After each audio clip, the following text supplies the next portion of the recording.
Hello and welcome to Classic Motorsport Podcast. I'm Gareth Thomas, and today we're looking on this podcast about the legend of Formula One, known as El Maestro, and that is Juan Manuel Fangio. Fangio came from Belcoche in Buenos Aires, Argentina. His grandfather, Giuseppe Fangio, emigrated from Italy to Buenos Aires in 1887. Giuseppe managed to buy his own farm near Belcoche in southern Buenos Aires province in Argentina. Within 3 years of making charcoal from tree branches, Giuseppe brought his family with his 7-year-old son Lorenzo, later the racing driver's father, to Argentina from the small central Italian town of Castelmassa in the Chieti province of the Abruzzo region. Fangio's mother, Hermina Domano, was from Torrico, slightly to the north of Italy. Fangio's parents were married on the 24th of October 1903, lived on farms, where Hermina was a housekeeper and Loretto worked in the building trade, becoming an apprentice stonemason.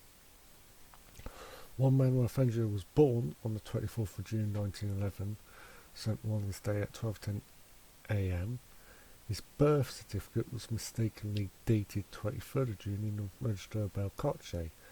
4 of 6 children, his child he became known as a Chaco, the brandy-legged one, for his skill running his left leg around the ball to shoot on goal in football games, or in America, soccer. Fangio started education at school number 4 of Belcoche before transferring to school number 1 and 18 above Avenue. When Fangio was 13, he dropped out of school and worked in Miguel Adro Casas auto mechanic workshop as an assistant mechanic. When Fangio was 16, he started riding as mechanic for his employer's customers. He developed pneumonia that almost proved fatal. After a football game where he was running hard, caused a sharp pain in his chest, he was bedridden for 2 months, cared for by his mother. After recovering, Fangio served compulsory military service in Argentina at the age of 21. In 1932 he was enlisted for the Campo de Mar cadet school near Buenos Aires. His driving skills caught the attention of his commanding officers, who appointed Fangio as his official driver. Fangio was discharged before his 22nd birthday after taking his final physical examination, where he returned to Belcoche and aimed to further his football career, along with his friend Jose Dufford, after received offers to play at a club based in Mar del Plata. The teammates at Belcoche suggested to work on Fangio's hobby, building his own car, and his parents gave him space to do so in a rudimentary shed at the family home. After finishing military service, Fangio opened his own garage and raced in local events. He began racing in his racing career in 1936, driving a 1929 Ford Model A that Fangio had rebuilt himself. In the tourism highway category, Fangio participated in his first race between the 18th and 30th of October in 1938 as the co-pilot of Louis Francois City. Despite not winning, Fangio drove most of the way and finished 5th. In November of that year, he entered the 400 kilometres of straight road, but he was suspended due to a fatal accident. During his racing in Argentina, Fangio drove Chevrolet cars and was Argentina national champion in 1940 and 1941. One particular race was the Gran Premio de Norte that was almost 10,000 kilometres, 6,250 miles long, one that Fangio describes as a terrible ordeal. Starts on the 27th of September in Buenos Aires and ran through Ardes and Bolivia to Lima, Peru, and then back to Buenos Aires, taking 15 days, ending on the 12th of October 1940. Stages held each day. This horrendously grueling race was held in the most difficult and varied conditions imaginable. Drivers had to traverse through hot and dry deserts, insect-ridden jungles, crushing humidity and freezing cold and sometimes snowy mountain passes with 1,000 feet, 300-metre cliff drops at extremely high altitude, sometimes in total darkness, all a mixture of dirt and paved roads. Early in the race, Fangio hit a large rock and damaged the car's drive shaft, which was replaced in the next town. Later on, at an overnight stop in Bolivia, one of the townspeople crashed into Fangio's car and bent an axle. Fangio and his co-driver spent all night fixing it. Following a repair, the fan blade got loose and punctured the radiator, which meant another repair before it was later replaced. They drove 150 miles, which is 240 kilometres, through a scorching desert with no water, and during the night stint the headlight fell off and they were secured with the necktie of Fangio's co-driver.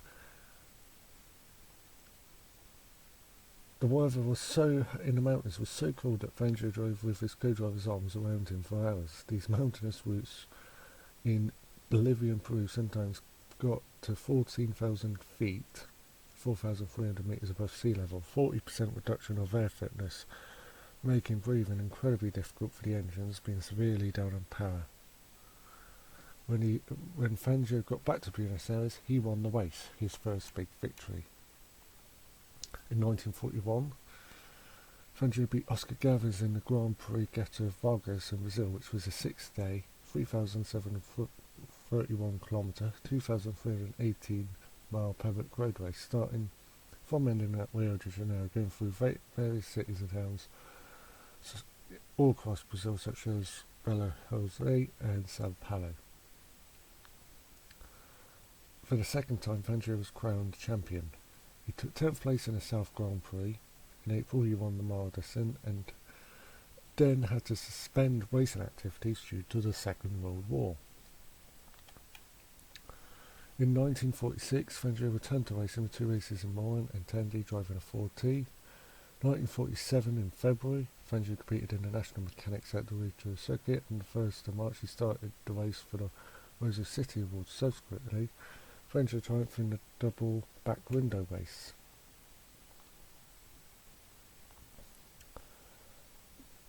In October 1948, Fangio suffered a personal tragedy in another Grand race, this time a point-to-point from Buenos Aires to Caracas, of Venezuela. A 20-day event covering a distance of 9,580 kilometres or 5,950 miles through Argentina, Bolivia, Peru, Ecuador, Colombia, and finally Venezuela. Fangio with his co-driver Daniel Utter battled hard with brothers Juan and Oscar Galvez and Domingo Malamor throughout. On the 10th day of the event in northern Peru, on coastal roads along the Pacific Ocean, Fangio was driving at night in thick fog generating from the ocean in near pitch black darkness when he approached the left-hand bend at 140 km an hour, 87 miles an hour near the village of Hucano, not far from the small city of Trajano. When the car's lights not out too much thanks to the thick fog, he approached the bend too fast, tumbled down a backbank, and Jutta was thrown out the car through the front windscreen. Oscar Galvez stopped out Fangio who had neck injuries, but soon found was the bad injured Jutta. Lucia Marcel stopped and took Fangio and Utter to the nearest hospital in town, 50 kilometres or 31 miles away. Fangio survived, but his co-driver, Utter, did not, suffering multiple fatal cervical and basal skull fractures. Maramon won the race, but the race was a disaster. Deaths of 3 spectators and 3 drivers. Fangio believed he would never race again and entered a desperate state after the death of his friend, but soon gone over his sudden state and his success in Argentina caught the attention of the Argentine Automobile Club and the Argentine government, led by a certain Juan Perón. So they bought a Maserati and sent him to Europe in 1948 to start his racing career.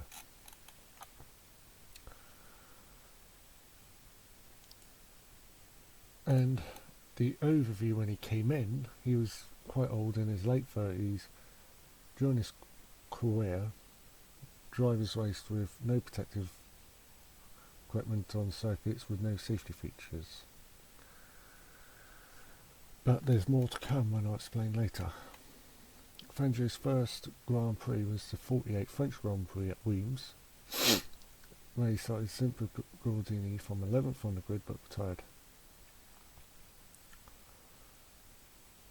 And the following year he drove a Maserati CLT 48 sponsored by Argentina, dominated, and he managed to win 4 races, entering 6 of those, winning 4 against top level opposition. In 1950 the Formula 1 World Championship was formed. Fangio was taken on by Alfa Romeo alongside Giuseppe Farina and Luigi Fagioli.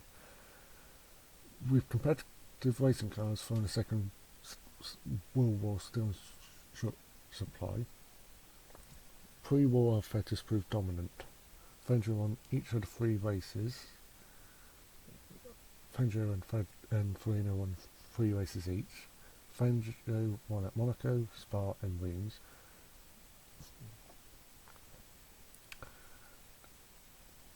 Farina retired from 2 of those and got a 4th place finish, which allowed Farina to take the title even though Fangio was quicker, who was able to take advantage of Fangio's mechanical woes. Fangio's most dominant, most notable victory was Monaco, where he dodged a multi-car pile-up and easily won the race. There was non-championship rounds at the time in 1950, and Fangio took wins at San Remo, Pau, and the Coppa Acerbo, 16-mile Pescara public roads, and 2 seconds from 8 starts. And he also won a handful of races in the Argentine Automobile Club, driving a Maserati CL4 CLT and a Ferrari 166. Fangio won 3 races in 1951, the Swiss, the French and Spanish Grand Prix. He finished 2nd in Britain after his horrendously fuel inefficient Alfa to make 2 lengthy pit stops for fuel, and finished 2nd at Germany's Nürburgring after he lost 1st and 2nd gears in his Alfa after an intense battle with Alberto Ascari's Ferrari.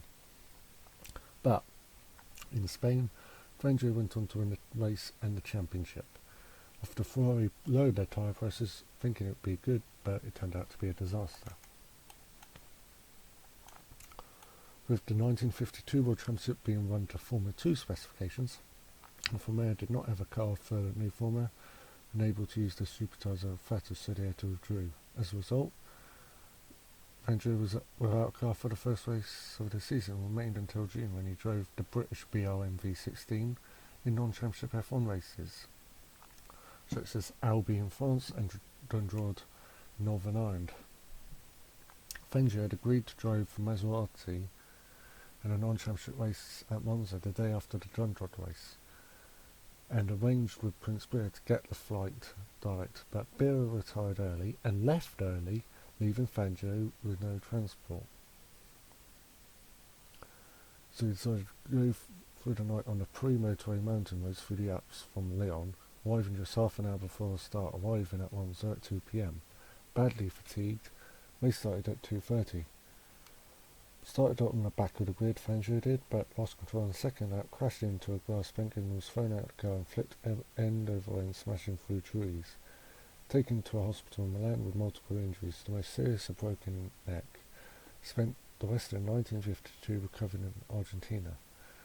Nino Farina had won that race, visited Fangio and asked to give him the winner's laurels. In Europe and back to full fitness for 1953, Fangio rejoined Maserati for the championship season, and against the dominant Ferraris led by Ascari, he led and won at Monza, but it was after the top 3 collided and Fangio's ability to snip through danger took him to win. and Fangio took 3 second places that year and won one of 2 heats in the Albi Grand Prix in a BRM, but he also competed in one of the most dangerous and prestigious races in Europe, the Mia Mia, 1,000 miles, 1,600 km race on open public roads, all of northern Italy's driving, an Alfa Romeo 6E 3000 CM, and by the factory team. And it was just like another championship race, the Carrera Panamericana Mexico, except that Italy and Mexico were paved. Alfa was expected to win, and after Farina, Golkin and Calvo Sanesi crashed, Fangio was leading when he reached Rome, pushing very hard from where he started in Russia.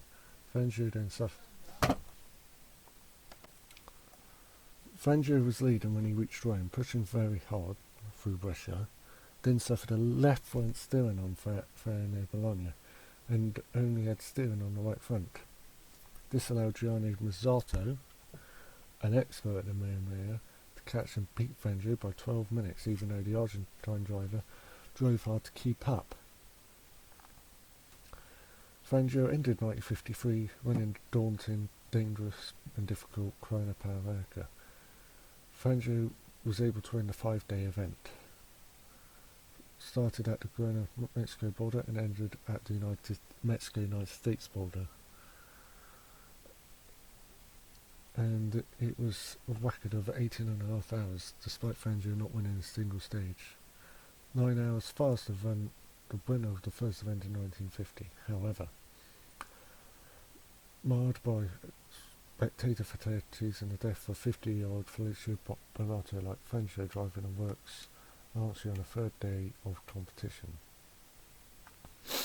1954, Fangio raced the Maserati in the first 2 races in Argentina and Belgium and won both of those, but he had agreed a contract for Mercedes.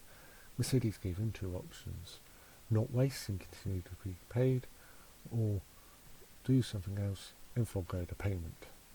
So he drove the Maserati in the first 2 races, and then when he drove the Mercedes W196 at French Grand Prix, they used streamlined closed rail cars. The car that was, although difficult to drive, was ahead of its time. Fangio spent the race battling teammate Carl Kling and managed to win the race ahead of Kling. Fangio failed to win Silverstone as the closed wheel car designed for straight line speed struggled with the high speed corners of the dominant Silverstone circuit. Fangio got the more nimble open wheeled 196 with a Nürburgring and won the race, but it was tragic because the death of Orfeo Marmol during practice affected him.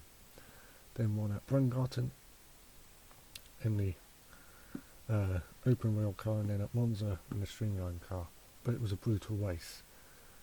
Alberto Ascari turned up in a Ferrari, not in the Lancia, and battled with Ascari and with Battlestone Moss in a Maserati.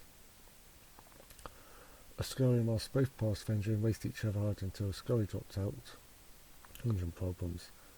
Moss' engine blew up near the end of the race and Fangio took victory, winning 8 out of 12 races, 6 out of 8 in the championship, winning his second championship and continued to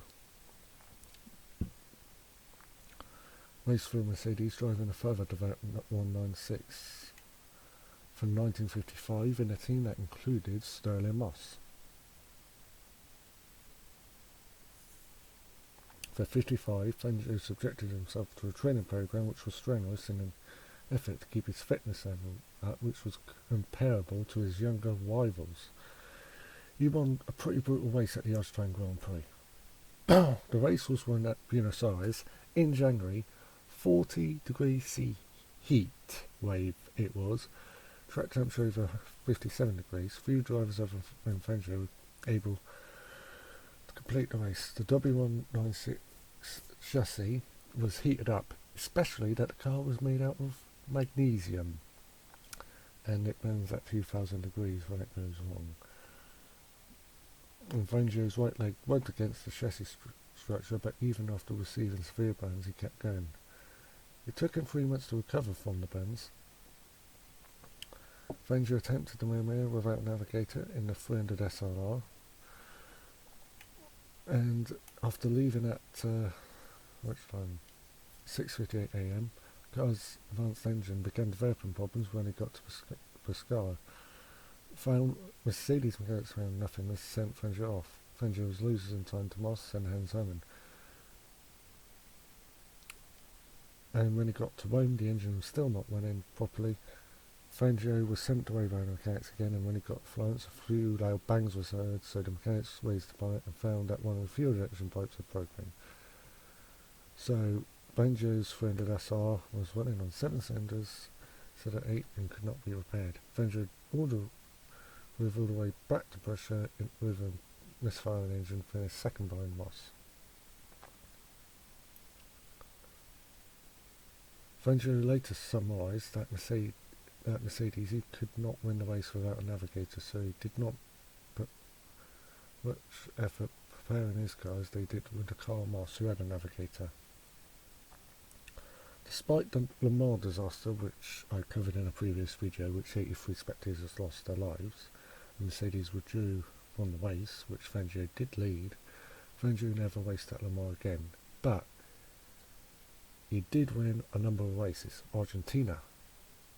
He retired from Monaco, won at Spa, won at Zandvoort, which was the first week back after Le Mans, and then won again at Monza, but finished second at Britain behind Moss. But because of Mercedes' disaster, they withdrew from motor racing at the end of 55. Mercedes' last race was a Tiger 4 sports car race where Mercedes needed to win in order to beat Ferrari and Jaguar to the title. The German Skip says in Sebring, Fangio driving the car claim finished second to Moss and Collins to beat the Ferrari by 2 points. Fangio had planned to retire, but because of the overthrown government also of Juan Perón, Fangio decided to continue on for another year.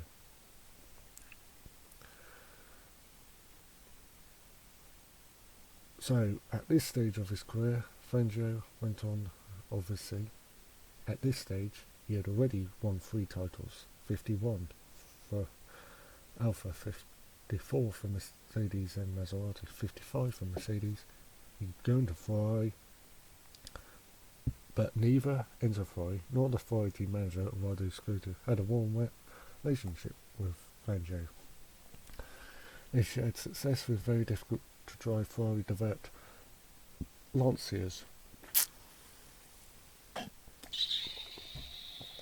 Fangio took over his teammates' cars after he suffered mechanical failures in 3 races that year: Argentina, Monaco and Italy. In each case, the points were shared between the 2 drivers. After the Monaco Grand Prix, which Fangio took to 2nd place and struggled with the ill-handling Lancia Ferrari, he asked Enzo Ferrari if he could have one mechanic exclusively for his cars. Ferrari did not have the mechanics assigned to any of the cars, as what Mercedes had had. Ferrari granted Fangio's request, and the performance of Fangio's car got a lot better. In addition to winning Argentina, Fangio won the British Grand Prix at Silverstone, the only time in his career, and the German Grand Prix at the Nürburgring. At the season-ending Italian Grand Prix, Fangio had steering problems and retired. Peter Collins, who was in a position to win the title with 15 laps to go, handed his car to Fangio. They shared 6 points for 2nd place, but that gave Fangio the championship. In 1957, Fangio returned to Maserati, using the iconic 250F, which Fangio drove at the beginning of 1954. He won the 12 Hours of Sebring, driving a Maserati 450S with Jean Beyer for the 2nd year running. Won the opening 3 Formula 1 races: Argentina, Monaco, France. but retired with engine problems in Britain. And then the German Grand Prix at the Nürburgring, Fangio needed to win the title by 6 points or more, with 2 races to spare. From pole position, Fangio dropped back to third behind the Ferraris of Mike Hawthorne and Peter Collins, but managed to get past them by the end of the third lap. Fangio had half full fuel tanks, since he was expecting that he'd need new tyres halfway through the race. In the event, Fangio pitted on lap 13 with a 30-second lead, but a disastrous stop left him back in third place, 50 seconds behind Collins and Hawthorne. Fangio came to his own, setting one fastest lap after another, culminating on lap 20, a full 11 seconds faster than the best Ferraris could do. In the penultimate lap, Fangio got past both Collins and Hawthorne and take the win by just 3 seconds. With Musso in fourth, Fangio claimed his 5th world title. Greatest drive in Formula 1 history, and it was Fangio's last win. And it was Fangio's last championship. Fangio's record of 5 was unbroken until 2003 when Michael Schumacher won his 6th title, and it was later broken by a certain Lewis Hamilton, who is currently tied on Schumacher's. Fangio, based in Argentina, finished 4th, but then decided to not race till the French Grand Prix, where he finished 4th and retired. Such was the respect of Fangio that during the final race order lap 12 on braking about to cross line so Fangio could complete the 50-lap race distance. Getting out of the Maserati after the race, Fangio said to the mechanic simply, "It is finished." He was famous for winning races at the slowest possible speed, but in order to conserve the car to finish. Cars in the 40s and 50s were unpredictable in their reliability, with almost any component susceptible to break-in. Fangio won 24 Grand Prix, 22 outright, 2 shared with other drivers from 52 races, a winning record of 46.15%, the best in the sport's history. However, in early 1958, Fangio was beaten in the Cuban Grand Prix, a non-championship race. He had won the 1957 race in Havana, and it was there in 1958. On February 23rd, 1958, a day or so before the race, 2 gunmen of Fidel Castro's movement entered the Hotel Lincoln in Havana and kidnapped Fangio. President Fulgencio Batista ordered the race to continue as usual, while a crack team of Cuban police hunted down the kidnappers and to find Fangio. Set up roadblocks at intersections, and guards were assigned to private and commercial airports to all competing drivers. Fangio was taken to 3 separate houses. His captors allowed him to listen to his via radio, bring the television room to witness the report of a disastrous crash, which did happen after the race concluded. In the 3rd house, Fangio was allowed his own bedroom, but became convinced that the guards would stand outside his bedroom door at all hours. Captors talked about their revolution program, which Fangio had not wished to speak about as he did not have an interest in politics.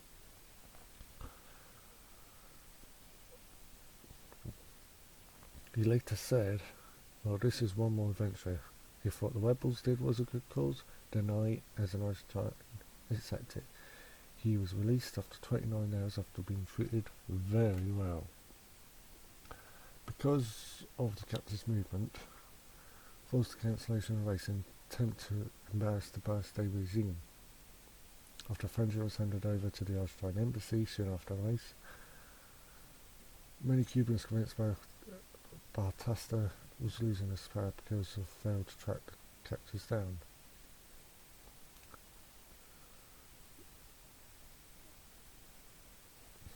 The kidnapping of Fangio was dramatised in the 1999 film directed by Alberto Lisci, known as Operation Fangio. Fangio was offered $20,000 to qualify in May of 1958 at the Indy 500, but unable to qualify, the car that did not work properly. During the rest of his life, Fangio sold Mercedes-Benz cars, often driving his former racing cars in demonstration laps. Even before he joined the Mercedes team in the mid-50s, Fangio bought out the Argentine Mercedes concession and then was later appointed president of Mercedes-Benz in Argentina in 1974 and its honorary president for life in 1987. And from 72 to 81, Fangio was the flagman for the start of the Argentine Grand Prix. For the 1978 Australian Grand Prix, back then, for Formula 5000, or where do you call it now, 7 years before the Australian Grand Prix was around, Fangio drove the W196 Mercedes in the 3-lap exhibition against 3 other cars, including Sir Jack Brabham in his 1966 championship winning BT19. Despite the cars had been given away over 10 years previously, Fangio pushed the Australian all the way before the flag before the race. Fangio, who at 67 of age had not competed at that time in 20 years, still held a super license and stated his intention of racing and not just putting in a demonstration lap. In the early section of the 1980s, Fangio underwent successful bypass surgery to correct a heart condition. He also suffered kidney failure sometime before his death. Following his retirement from racing, Fangio was active in assembling automotive memorabilia. That led to the creation of the Museo Juan Manuel Fangio, which opened in Belcoche in 1986. And in 1990, Fangio was inducted to the International Motorsport Hall of Fame. When the province of Buenos Aires decided to try and get the laws for those over 80 denied, which included Fangio returned to the spotlight and reportedly changed Traffic Bureau personnel of Buenos Aires to a race between Buenos Aires and Seaside Rail del Plata, 400 km, 250 mile distance in 2 hours or less, following which an exemption was made to the 5-time champion. And he was good friends with the late 3-time world champion Ayrton Senna.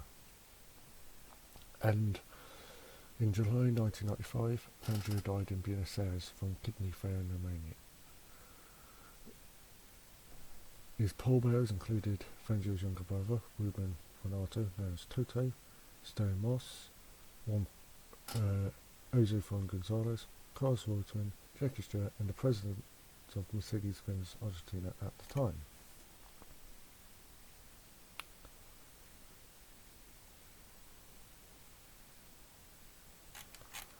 And why Fangio was so great,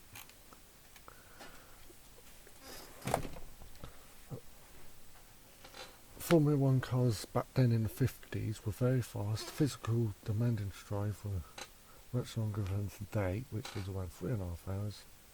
Spots flow. There was no computer aids or intervention. At the end of the Grand Prix, drivers would often suffer from blister hand caused by heavy steering gear change. Despite Fangio's short career, he was one of the top Grand Prix drivers in history, rivaling guys such as Ascari and Nuvolari. Fangio had no companion about leaving the team, even after a successful year or even during the season. If he thought he would have a better chance at a better car, as it was then common, several of his race results were shared with teammates after taking over their cars during races, when his own car had technical problems. Back then, you can share cars.